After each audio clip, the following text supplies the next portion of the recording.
Bismillahirrahmanirrahim. Assalamu alaikum. Students, my name is Amir Abdullah. I am your chemistry teacher. Students, आज हम discuss करेंगे environmental chemistry. अगर देख लें स्टूडेंट्स, हम जिस जमीन पे रह रहे हैं ये लैंड, एयर, वाटर और लिविंग ऑर्गेनिज्म पर मुश्तमिल है। So everything in the earth system can be placed into one of the four major system. जो कुछ रोए जमीन पे मौजूद है उसको हम इन चारों सिस्टम्स में से किसी में प्लेस कर सकते हैं। हमारे पास एटमॉस्फेयर है जो कि एयर पर मुश्तमिल है। स्टूडेंट्स, एयर क्या है? मिक्सचर ऑफ डिफरेंट गैसेस है। इसी तरह लिथोस्फीयर जो कि लैंड पर मुश्तमिल है, हाइड्रोस्फीयर जिसमें वाटर, और बायोस्फीयर जो ऑल लिविंग थिंग्स, ख्वाह वो प्लांट है, ख्वाह वो एनिमल है या माइक्रो ऑर्गेनिज्म है, इन पर मुश्तमिल है। तो अगर हम देख ले अपनी यूनिवर्स में इस अर्थ पे, तो इसमें हमारे पास क्या आते हैं, यानी लैंड जो कि हम लिथोस्फीयर में इसका, फिर लैंड में हमारे पास माउंटेन्स आते हैं, इसमें हमारे पास मैदानी इलाके आते हैं। इसी तरह इस रोए जमीन पर नहरें, दरिया, समंदर, ग्लेशियर्स, मुख्तलिफ सूरत में क्या मौजूद है? पानी मौजूद है, और इसको हम हाइड्रोस्फीयर में स्टडी करते हैं। फिर कुछ पानी जो है हमारे पास ड्रिंकिंग के काबिल होते हैं, इस्तेमाल के काबिल है। कुछ हमारे पास समंदरों का पानी होता है जो कि खारा पानी होता है। इसी तरह इस जमीन पे मुख्तलिफ किस्म के जानदार, जिनमें हमारे पास प्लांट्स है, और इसी तरह ह्यूमन बीइंग है और एनिमल्स है। तो ये हमारे पास बायोस्फीयर में हम स्टडी करते हैं। और इस अर्थ के इर्द गिर्द एयर का एक ब्लैंकेट मौजूद है, हवा का एक ब्लैंकेट मौजूद है, डिफरेंट गैसेस जिसमें एग्जिस्ट करते हैं, उसको हम एटमॉस्फेयर में स्टडी करते हैं। तो आइए देखते हैं स्टूडेंट्स, सबसे पहले हम इसमें एटमॉस्फेयर डिस्कस करेंगे। एटमॉस्फेयर क्या है? Atmosphere is the envelope of gases surrounding the earth surface. ये डिफरेंट गैसेस का एक इनवेलप है, एक ब्लैंकेट है, एक जखीरा है जिसने इस अर्थ को सराउंड किया हुआ है, और ये मुख्तलिफ गैसेस पर मुश्तमिल है। अब इस एटमॉस्फेयर का बहुत ही इंपॉर्टेंट रोल है। किस तरह? The atmosphere play an important role to sustain life on earth. इस जिंदगी गुजारते हैं इस अर्थ सरफेस पे मुख्तलिफ किस्म के प्लांट्स, ह्यूमन बीइंग्स और एनिमल। तो इनकी लाइफ को सस्टेन करने के लिए, plants life, animal life, human being life, तो इसको सस्टेन करने में एटमॉस्फेयर का बहुत बड़ा रोल है। Students, atmosphere save earth from hideous environment of outer space. Outer space से, आउटर स्पेस में हमारे पास सन है, आउटर स्पेस में हमारे पास स्टार है, आउटर स्पेस में हमारे पास डिफरेंट फ्री रेडिकल्स है, डिफरेंट मॉलिक्यूल्स है। तो इस आउटर स्पेस के हेजिडियस इन्वायरमेंट से इस अर्थ को क्या करती है?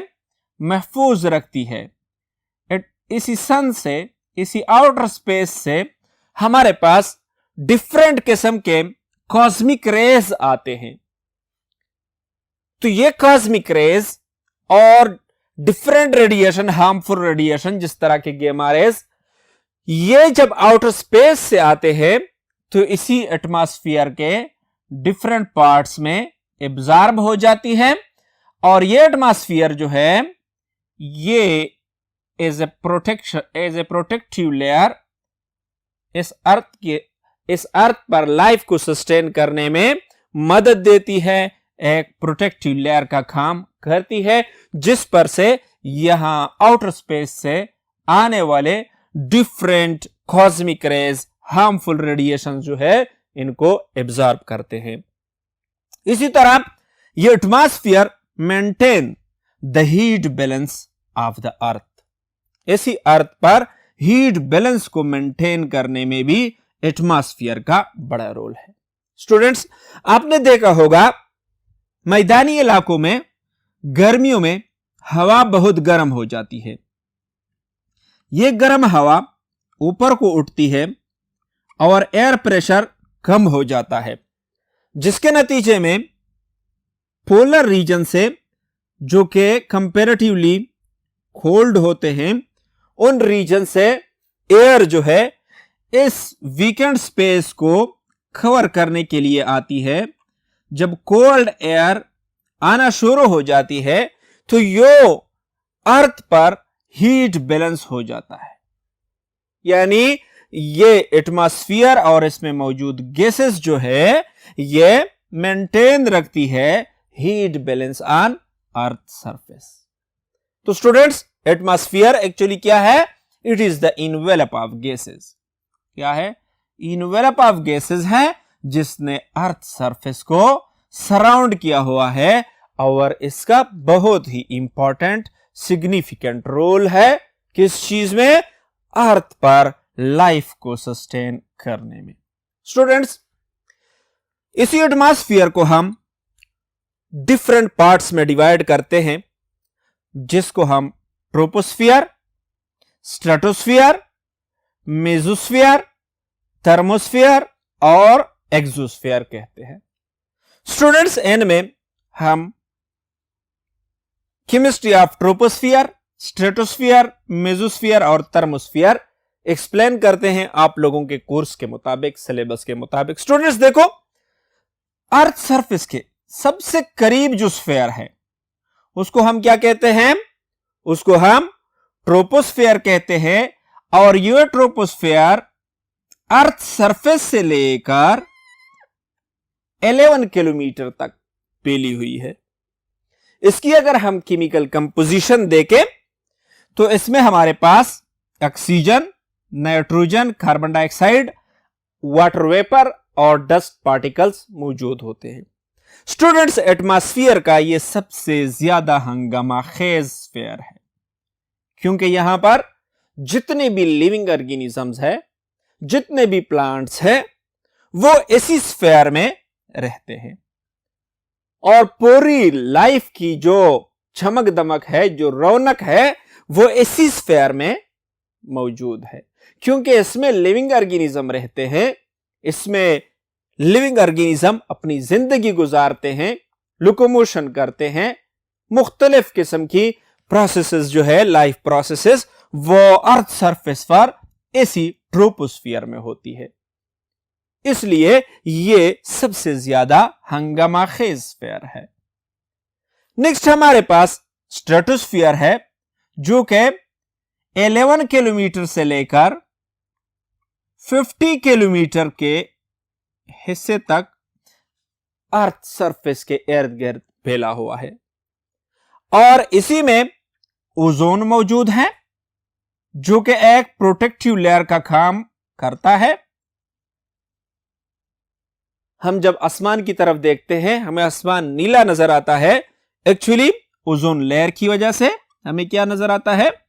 नीला नजर आता है। स्टूडेंट्स, अब लोगों ने उर्दू क्लास में अल्लामा इकबाल के अशआर पढ़े होंगे जो फरमाते हैं ये नील गो फलक जिसे कहते हैं आसमां।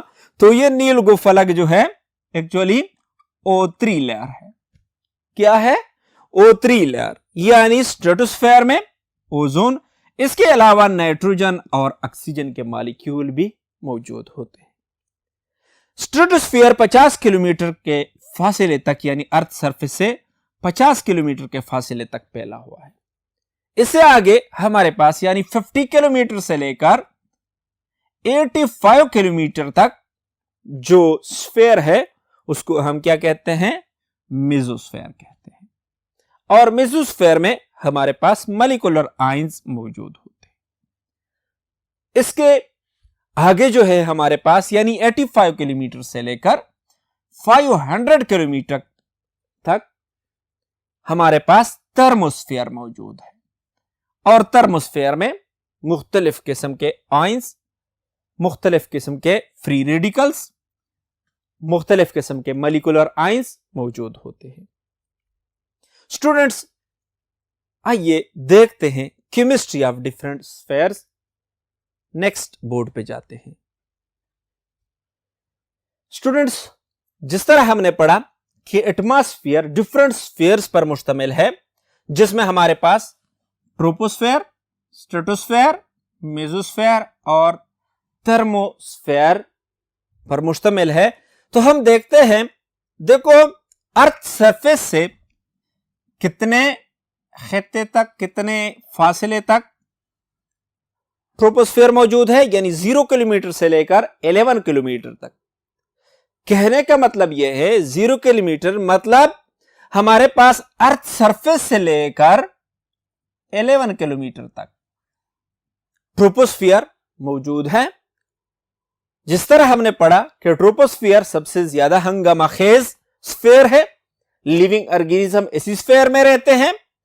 यहां पर टेम्परेचर जो है 15 डिग्री से लेकर -65 डिग्री तक, यानी डिफरेंट रीजन पर डिफरेंट टेम्परेचर मौजूद होता है। और इसमें अगर हम इसकी केमिकल कंपोजिशन देखें तो नेचुरली इसमें nitrogen, oxygen, carbon dioxide, water vapour और ऑर्गान मौजूद होते हैं। इसके अलावा स्टूडेंट्स, इस स्फेयर में जो ह्यूमन एक्टिविटीज है उनकी वजह से, हमारे ट्रांसपोर्टेशन की वजह से, इंडस्ट्रियलाइजेशन की वजह से मुख्तलिफ किस्म के सिंथेटिक केमिकल, सिंथेटिक गैसेस जो ह्यूमन एक्टिविटीज की वजह से प्रोड्यूस होते हैं वो भी इसी स्फेयर में मौजूद होते हैं। मसलन इंडस्ट्रियलाइजेशन के नतीजे में जो हमारे पास नॉक्स, कॉक्स और सॉक्स प्रोड्यूस होते हैं, या वोलेटाइल ऑर्गेनिक कंपाउंड्स जो प्रोड्यूस होते हैं, या इसी तरह लोकोमोशन की वजह से, मोमेंट की वजह से डस्ट पार्टिकल जो प्रोड्यूस होते हैं, तो ये सब कुछ ट्रोपोस्फेयर में मौजूद होता है। यानी अगर हम केमिकली देखें तो ट्रोपोस्फेयर वो स्फेयर है एटमॉस्फेयर का जिसमें nitrogen, oxygen, carbon dioxide, water vapour, argon और इसके साथ ये गैसेस यानी नाइट्रोजन मोनोऑक्साइड, नाइट्रोजन डाइऑक्साइड, इसी तरह carbon mono and dioxide, sulphur mono di और trioxides, volatile organic chemicals etcetera मौजूद होते हैं। स्ट्रेटोस्फीयर जो कि 11 किलोमीटर से 50 किलोमीटर तक फैला हुआ है, यहां पर अगर हम टेम्परेचर देखें तो -2 से लेकर -65 तक इसका टेम्परेचर होता है स्फीयर का। और इसमें हमारे पास मेजर कंपोनेंट जो है वो क्या है, ओजोन है। जो हेवी गैसेस होते हैं वो ट्रोपोस्फेयर में एग्जिस्ट करते हैं, जो हेवी पार्टिकल होते हैं, डस्ट पार्टिकल होते हैं, या वोलेटाइल ऑर्गेनिक कंपाउंड्स होते हैं, या water droplets and so on, तो ये हमारे पास ट्रोपोस्फियर में। और स्ट्रेटोस्फियर में हमारे पास ओजोन, ओजोन के अलावा नाइट्रोजन के मॉलिक्यूल और ऑक्सीजन के मॉलिक्यूल्स मौजूद होते हैं। मेसोस्फेयर जो कि 50 किलोमीटर से 85 किलोमीटर तक फैला हुआ है, यहां पर टेम्परेचर -2 से लेकर -92 डिग्री सेंटीग्रेड तक होता है। और इसमें चूंकि देखो स्टूडेंट्स, ओजोन लेयर अगर है, ये हमारे पास अर्थ सरफेस है, ये हमारे पास ट्रोपोस्फेयर, ये हमारे पास स्ट्रेटोस्फेयर, और इस स्ट्रेटोस्फेयर में ओजोन लेयर मौजूद होता है, जो सन से आने वाले cosmic radiation, high energy radiation जो है उसको या तो एब्जॉर्ब कर लेते हैं या रिफ्लेक्ट बैक कर लेते हैं। तो मेसोस्फेयर में जो गैसेस मौजूद होते हैं वो एन हाई एनर्जी रेडिएशन की वजह से क्या हो जाते हैं, आयोनाइज हो जाते हैं। ये मौजूद गैसेस क्या हो जाते हैं, मॉलिक्यूलर आयंस में तब्दील हो जाते हैं। थर्मोस्फेयर है, थर्मोस्फेयर में देखो स्टूडेंट्स, ये 85 से लेकर 500 किलोमीटर तक इसी फैला हुआ है ये स्फेयर, और इसमें टेम्परेचर -92 डिग्री सेंटीग्रेड से लेकर 2000 डिग्री सेंटीग्रेड तक होती है। और यानी इसमें बहुत ज्यादा मकदार में टेम्परेचर राइज हो जाता है, 2000 डिग्री सेंटीग्रेड तक टेम्परेचर इंक्रीज होता है। और इसमें भी फ्री रेडिकल मौजूद होते हैं, मॉलिक्यूलर आयन मौजूद होते हैं, एटॉमिक आयन्स मौजूद होते हैं, क्योंकि यहां पर टेम्परेचर बहुत बढ़ जाता है। आप लोगों ने पढ़ा है कि टेम्परेचर राइज से मॉलिक्यूल्स की वाइब्रेटरी मोशन बढ़ जाती है, ट्रांसलेटरी मोशन बढ़ जाती है, कोलिजन बढ़ जाते हैं। मोस्टली यहां पर हमारे पास आयन्स में की सूरत में एटम्स मौजूद होते हैं, मॉलिक्यूलर आयन की सूरत में मौजूद होते हैं। स्टूडेंट्स, ट्रोपोस्फियर की केमिकल कंपोजिशन और इसमें होने वाले मेजर रिएक्शंस देखते हैं कि ट्रोपोस्फियर की केमिस्ट्री क्या है and chemical reaction in troposphere कौन कौन से केमिकल रिएक्शंस होते हैं। स्टूडेंट्स,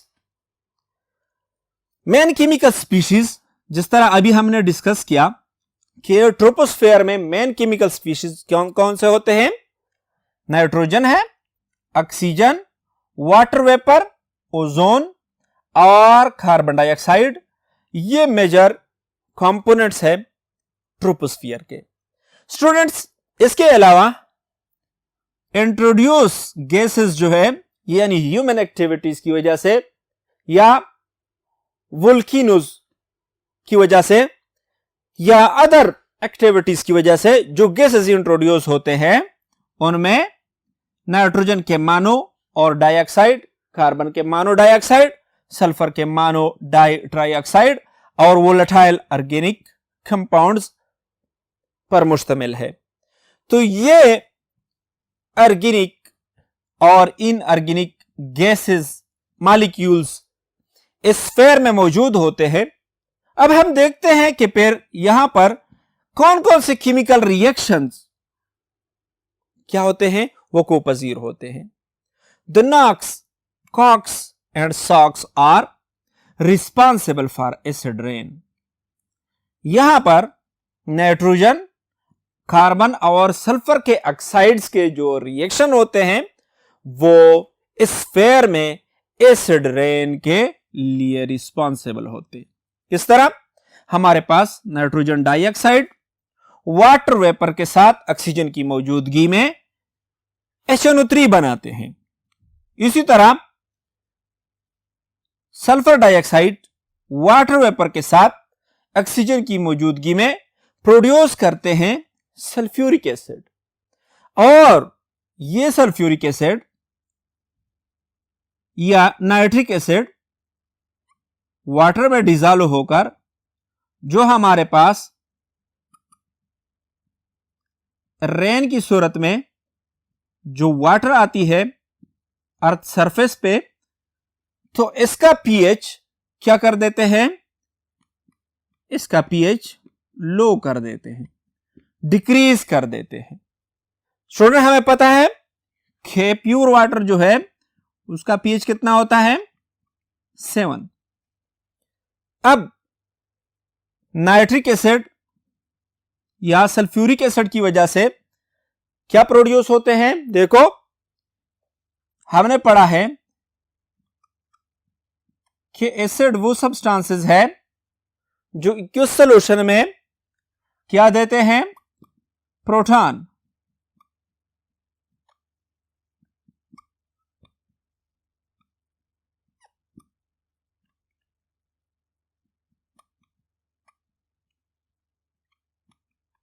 H2SO4 क्या है? डाइप्रोटिक एसिड है। डिसोसिएशन पर हमें 2 प्रोटॉन देते हैं। अब इस हाइड्रोजन पॉजिटिव आयन की वजह से पीएच जो है वाटर का वो चेंज हो जाता है। स्टूडेंट्स, इसी तरह कार्बन डाइऑक्साइड है। नेक्स्ट बोर्ड पे जाकर देखते हैं। स्टूडेंट्स, कार्बन डाइऑक्साइड जो कि present in atmosphere also react with rain water. देखो, कुछ ऑक्साइड्स मसलन नाइट्रोजन डाइऑक्साइड, सल्फर डाइऑक्साइड, ये चीजें तो ह्यूमन एक्टिविटीज की वजह से, इंडस्ट्रियलाइजेशन की वजह से, स्पेशली कोल की बर्निंग की वजह से हमारे पास सल्फर के ऑक्साइड्स प्रोड्यूस होते हैं जो कि एसिड रेन काज करते हैं। कार्बन डाइऑक्साइड जो नेचुरली भी क्या होता है, मौजूद होता है एटमॉस्फेयर में, तो यह भी रेन वाटर के साथ रिएक्शन पर इसकी पीएच को लो कर देता है। It make the rain water slightly acidic.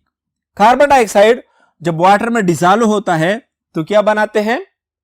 कार्बनिक एसिड। और स्टूडेंट्स, कार्बनिक एसिड वीक एसिड है। यह जब डिसोसिएट होता है H2CO3 तो यह हमें हाइड्रोजन प्रोटॉन देते हैं और इसकी वजह से क्या हो जाता है? PH of rain water decrease हो जाता है। दिस रिएक्शंस, ये जो हमने डिस्कस किए, यानी HNO3 या H2SO4 या H2CO3 वगैरह, ये जब रेन वाटर के साथ रिएक्शन करते हैं तो इसकी रिएक्शन की वजह से पीएच क्या हो जाता है? पीएच लो हो जाता है और ऐसे रेन को फिर हम एसिड रेन कहते हैं। स्टूडेंट्स, अगर हमारी एटमॉस्फेयर जो है ये एक्सपोज है इन गैसेस को, या ये गैसेस ज्यादा मिकदार में प्रोड्यूस होते हैं, इंडस्ट्रियलाइजेशन बढ़ती है, तो हमारे पास एसिड रेन बरसेंगे।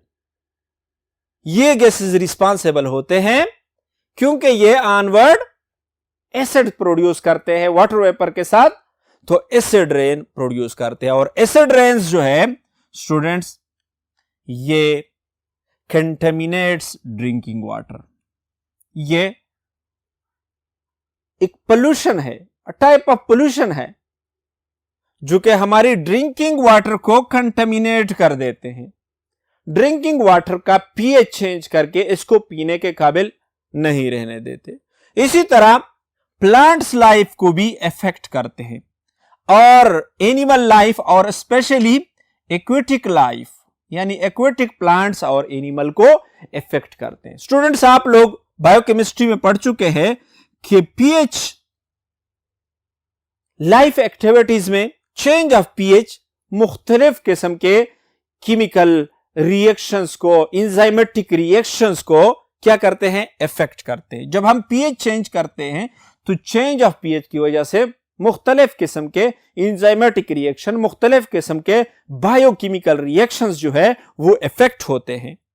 तो एसिड रेन की वजह से चूंकि पीएच चेंज हो जाता है, तो पीएच के चेंज होने से प्लांट्स भी इफेक्ट होते हैं, एनिमल्स भी इफेक्ट होते हैं, और इसके अलावा एक्वेटिक लाइफ जो है, एक्वेटिक प्लांट या एक्वेटिक एनिमल्स जो है वो भी इफेक्ट होते हैं। इसी तरह हमारे इंफ्रास्ट्रक्चर को भी खराब कर देते हैं। मसलन अगर हम देखते हैं हमारे बिल्डिंग्स में कैल्शियम कार्बोनेट लगा होता है, कैल्शियम मार्बल स्टोन लगे होते हैं, और एसिड्स की वजह से, एसिड रेन की वजह से इसकी लाइफ जो है वो कम पड़ जाती है, कोरोडेड हो जाते हैं। इसी तरह जो बिल्डिंग्स होते हैं ये जब एसिड रेन को एक्सपोज्ड होते हैं तो एसिड रेन्स की वजह से इनकी लाइफ टाइम जो है वो कम हो जाती है, कोरोडेड हो जाते हैं। और also dissolve heavy metals. Producing various toxic effect. Heavy metals जो हमारे पास है इनको डिसॉल्व कर देते हैं, और ये हेवी मेटल्स की डिसोल्यूशन पर ये पानी अगर ड्रिंकिंग वाटर के साथ मिल जाता है तो इसको कंटेमिनेट कर देते हैं।